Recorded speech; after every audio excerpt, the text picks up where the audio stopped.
राम राम, मैं कुलदीप खंडेलवाल दा विश्व प्रेम न्यूज। आज हम कलायत विधानसभा को लेकर के बात करेंगे कि कलायत विधानसभा के राजनीतिक समीकरण क्या कुछ कहते हैं, क्या कुछ 2024 के चुनाव में होने वाला है। क्योंकि कलायत विधानसभा ये वह विधानसभा है जब 2019 के चुनाव में जाट बाहुल्य क्षेत्र होते हुए भी यहाँ से कमलेश ढांडा चुनाव जीत जाती है और एक दिग्गज नेता यानी कि जयप्रकाश को चुनाव हरा देती है। तो ऐसे में एक राजनीति क्या कुछ कहती है कलायत विधानसभा की जानकारी लेंगे। हमारे पत्रकार साथी हैं, वरिष्ठ पत्रकार साथी हैं रणधीर धानिया जी। तो रणवीर धानिया जी, सबसे पहले स्वागत है आपका अपना मंच विश्व प्रेम न्यूज पर। धन्यवाद खंडेलवाल जी। तो बात करें जी कलायत विधानसभा की। कलायत विधानसभा की एक अपनी ही अलग जगह है और ये ऋषि मुनियों की धरती भी कहा जाता है। तो क्या कुछ यहाँ पर राजनीतिक समीकरण कहते हैं, क्या कुछ यहाँ पर मुद्दे चलेंगे या नहीं चलेंगे? अगर चलेंगे तो किस प्रकार के मुद्दे यहाँ पर हाल फिलहाल हैं? कमलेश ढांडा यहाँ से मंत्री रही हैं, तो मंत्री रहने का उनका फायदा भाजपा को मिलेगा या नहीं मिलेगा? बात करें कांग्रेस की, कांग्रेस में भी यहाँ से जो सांसद बने हैं हाल फिलहाल जयप्रकाश, वो भी इसी धरती से आते हैं। तो क्या कुछ पूरा खेल है, थोड़ा बताएं। जी खंडेलवाल जी, सबसे पहले तो आपके दर्शकों को हमारी तरफ से भी बहुत सारा प्यार, नमस्कार और सादर प्रणाम जी। और मैं ब्रीफ में सबसे पहले बताना चाहूंगा कि जो कलायत विधानसभा क्षेत्र है, कलायत विधानसभा क्षेत्र का गठन वर्ष 1954 में हुआ, देश की आजादी के बाद। और हरियाणा के जो विधानसभा क्षेत्र हैं उनमें से ये बेहद पुराना विधानसभा यानी कि 1966 में प्रदेश अलग हो, तब से पहले हाँ, की बिल्कुल बिल्कुल 1 नवंबर 1966 को जब हरियाणा बना, उससे पहले ही कलायत विधानसभा क्षेत्र का गठन हुआ 1954 में। और यहाँ से बाबू बृषभान यहाँ से विधायक बने और ये उस दौरान विधानसभा पंथा खुला था। और वो न केवल यहाँ से एक ऐतिहासिक जीत दर्ज करते हुए विधायक बने, बल्कि वो पेप्सू राज्य में मुख्यमंत्री भी बने। अच्छा। यहाँ के जो विधायक हैं कलायत से, बाबू बृषभान, वो यहाँ से विधायक के साथ साथ वो पेप्सू राज्य यानी कि जब हरियाणा, पंजाब और हिमाचल और जो ये पूरा ज्वाइंट था, जब हरियाणा अस्तित्व में नहीं आया था, तो उसके वो मुख्यमंत्री भी रहे, जो एक बहुत बड़ा गौरवशाली वो पल है, वो इतिहास है, उनके नाम दर्ज है कि यहाँ से विधायक रहते हुए इस पद पर गए। और जहां तक फिर इसके जो स्वरूप और प्रारूप समय समय पर जो बदलाव आए, विधानसभा क्षेत्र का नाम तो कभी नहीं बदला, लेकिन यहाँ की भौगोलिक परिस्थितियां बदलती रही, यहाँ का विधानसभा क्षेत्र का स्वरूप बदलता रहा, यहाँ ये इसके परिसीमन में आता रहा, बदलाव होते रहे और रिजर्व और ओपन की परिस्थितियां यहाँ बनी और जो लोकसभा संसदीय क्षेत्र हैं उनमें बदलाव आए। मूल रूप से अगर देखा जाए पहले, अगर 1970 से पहले की बात की जाए तो कुरुक्षेत्र लोकसभा से पहले तो कैथलिक लोकसभा था और यहाँ से जो खास जिनका ताल्लुक रहा, श्री गुलजारी लाल नंदा जी जो सांसद बने कुरुक्षेत्र लोकसभा से, और वो सांसद के साथ साथ वो 2 बार कार्यकारी प्रधानमंत्री बने। यानी कि कलायत विधानसभा रहते हुए यहाँ से एक मुख्यमंत्री, और जब लोकसभा की बात करें तो यहाँ से प्रधानमंत्री देने का काम कलायत की जनता ने किया है। उनके नाम से यहाँ इबारतें भी हैं, उनके नाम से यहाँ आप शिलालेख देखेंगे, आप उनके प्राचीन कपिल मुनि धाम में चले जाइए। श्री गुलजारी लाल नंदा जी जब केंद्रीय रेल मंत्री थे, उस दौरान उन्होंने कपिल मुनि सरोवर जीर्णोद्वार का कार्य उनके हाथों से शुरू किया गया था और उस दौरान वो कुरुक्षेत्र बोर्ड के अध्यक्ष थे। और उन तरह के जो जिस प्रकार के राजनीतिक महत्व होते हैं और यहाँ के किसी स्थान के सामरिक जिस तरह के ऐतिहासिक महत्व होते हैं, राजनीतिक महत्व होते हैं, सामाजिक व्यवस्थाएं होती हैं, तो उन दृष्टिकोण में बहुत बड़ी बात है कि एक इलाका जो जिसको जिला कैथल को जिसको बड़ा छोटा सा जिला माना जाता है, लेकिन अपने अंदर वो राजनीतिक रूप से बहुत बड़ा गौरवशाली इतिहास भी समेटे। ये वही जिला है जिसने देश को 2 बार कार्यकारी प्रधानमंत्री दिया है और ये कलायत भी उसका संभाग है जिसने पेप्सू राज्य को मुख्यमंत्री दिया है।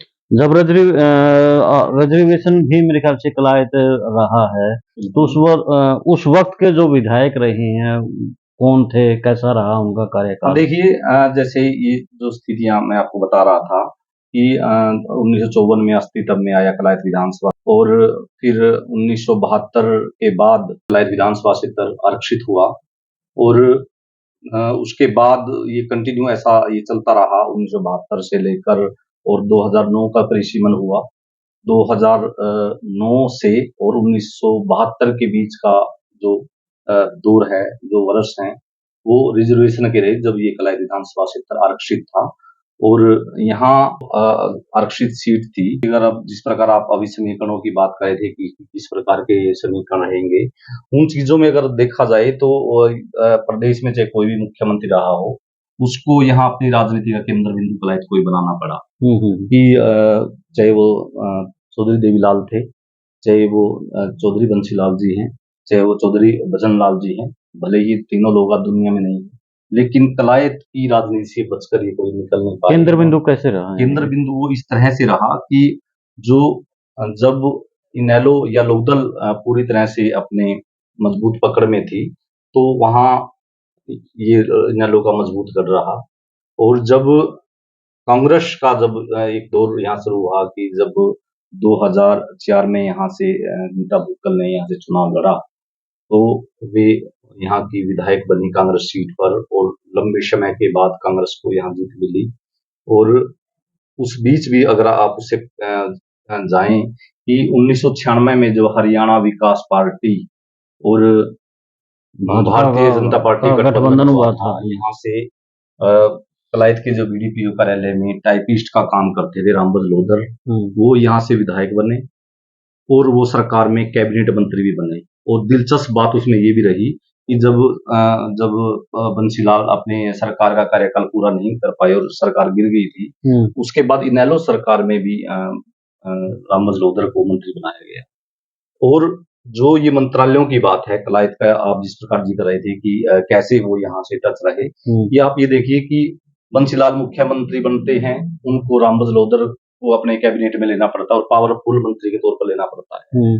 और इनेलो की सरकार बनती है, चौधरी ओम प्रकाश चौटाला मुख्यमंत्री बनते हैं, तो उनके मंत्रिमंडल में भी रामबज लोधर थे।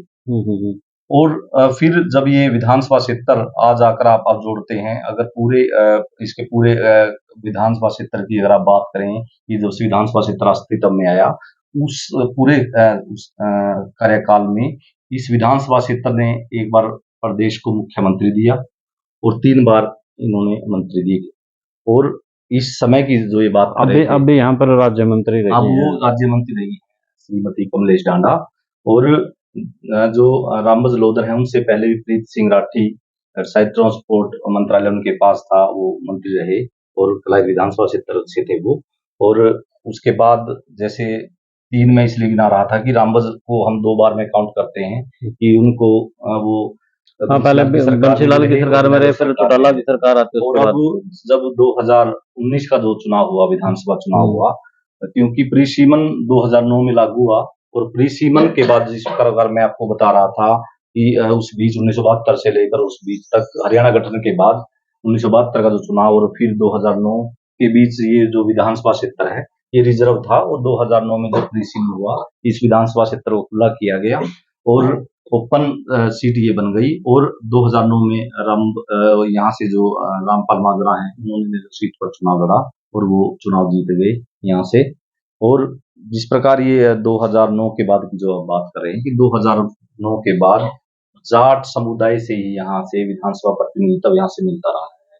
उसमें चाहे 2009 में रामपाल माजरा की बात करें, चाहे 2014 में आजाद विधायक जयप्रकाश की बात करें, चाहे 2019 में कमलेश डांडा यहाँ से मौजूदा विधायक की बात करें, तो ये अब तक की जो स्थिति है ये दर्शाती है।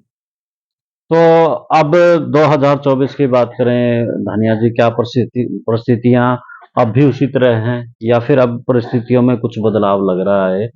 क्योंकि अब कहीं ना कहीं जो जाट नॉन जाट का कंसेप्ट तक अब की बार थोड़ा सा और फैला हुआ उसको लेकर के। देखिए खंडेलवाल जी, जो ये विधानसभा क्षेत्र है, यहाँ विधानसभा क्षेत्र में यहाँ के मुद्दों पर यहाँ वोट डलता है और यहाँ मजबूती से सभी राजनीतिक दलों को चुनाव लड़ना पड़ता है। वहाँ की जो हाई पावर है उनकी, तो जिसको हाई कमान कहिए, उन लोगों को भी यहाँ मैदान में आना पड़ता है। इस प्रकार का यहाँ चुनाव होता है। और 2024 के चुनाव की जिस प्रकार आप बात कर रहे हैं, यहाँ बहुत टफ मुकाबले होने वाले हैं। और वो दो तरह के मुकाबले होंगे कि पहली जंग पार्ट 1 वो टिकटों को लेकर यहाँ होगी।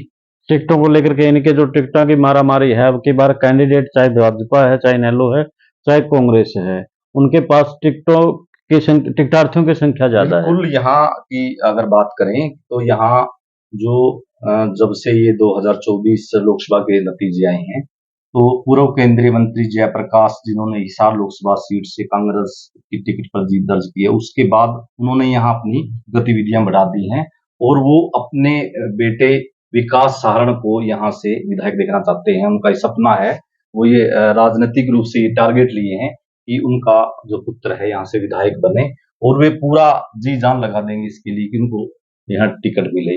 और पड़ोस में ही रणदीप सुरजेवाला भी रहते हैं कैथल विधानसभा क्षेत्र में, जो राज्यसभा के सांसद हैं और राष्ट्रीय महासचिव हैं।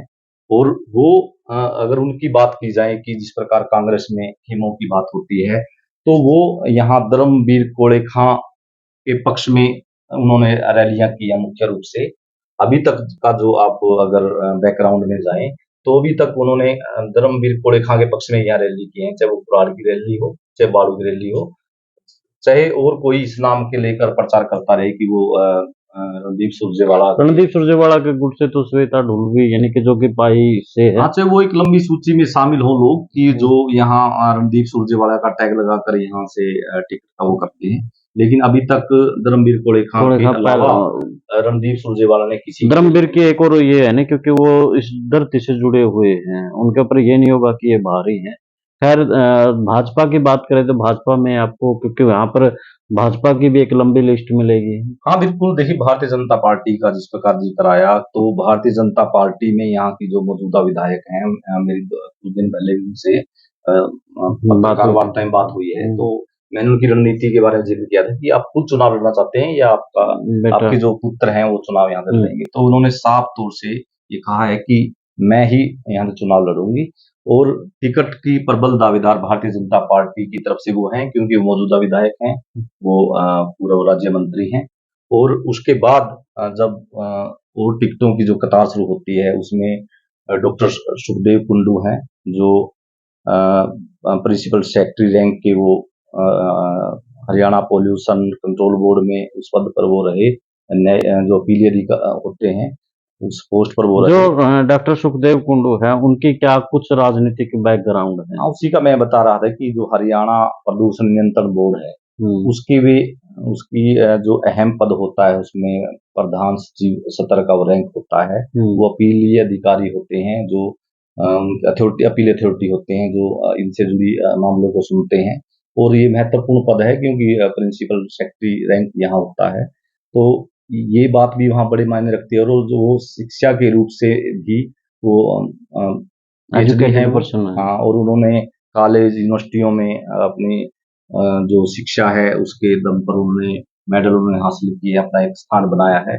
और ये बातें वहाँ मायने रखेंगी, क्योंकि लगातार कलाइत में ये बात भी लगातार उठती रही है कि उच्च शिक्षित लोग यहाँ मैदान में आकर चुनाव लड़ें या तजुर्बेकार यहाँ लड़ें, तो वहाँ सारे यहाँ चीजें वो जुड़ती हैं कि कमलेश डांडा हैं, उनके पति कैबिनेट मंत्री रहे हैं, वो पूर्व मंत्री हैं, वो मौजूदा विधायक हैं। और सुखदेव कुंडू जैसे मैं जिक्र कर रहा था कि वो हरियाणा पॉल्यूशन कंट्रोल बोर्ड के वो सदस्य रहे हैं, और वो प्रदेश कार्यकारिणी सदस्य रहे हैं, और वो शिक्षित हैं, और वो कलाइत विधानसभा क्षेत्र से पर वो संबंध रखते हैं।